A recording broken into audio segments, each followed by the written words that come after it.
Convenient election వరకు వచ్చిన party కాదు.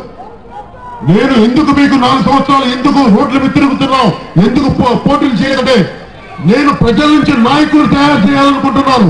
మీలో నుంచి నాయకులు బయటికి రావాలి. ఆడపడుచుల ఆవేదనని అర్థం చేసుకునే వ్యక్తులు సమాజంలోకి రావాలి. అది అండగా నిలబడాలి. ఎవరో చెప్పిన 10 మంది చెప్పిన నాయకుల మాటలు నమ్మడానికి నేను లేను. ప్రతి గ్రామాన్ని వెళ్ళాను. అరకులో పాడేరులోకి వచ్చే దారంతా కన్నీరు కష్టాలు చూశాను. మీకు అండగా నిలబడతాం. ఇది ఆఖరి సభ కాదు, ఇది మొదటి సభ కాదు. నేను నిరంతరంగా నా ఆఖరి శ్వాస వరకు నేను మీతోటి ముఖమై ఉండే వ్యక్తిని.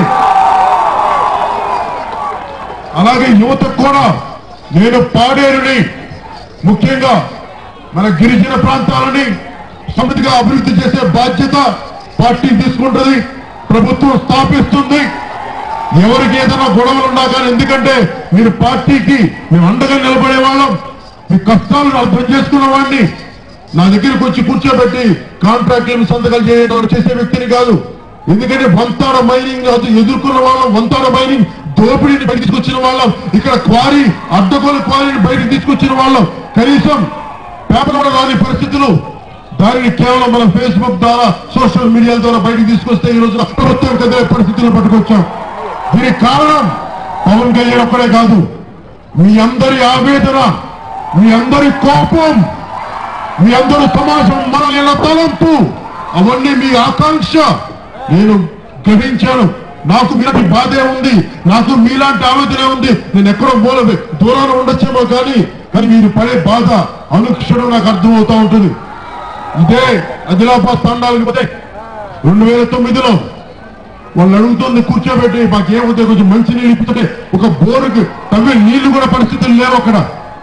కానీ మంచి మనసుతో తవ్వించాం. అక్కడ ఒక బోరు పడింది. ఈ రోజుకి అదే బోరు వస్తూ ఉంటుంది.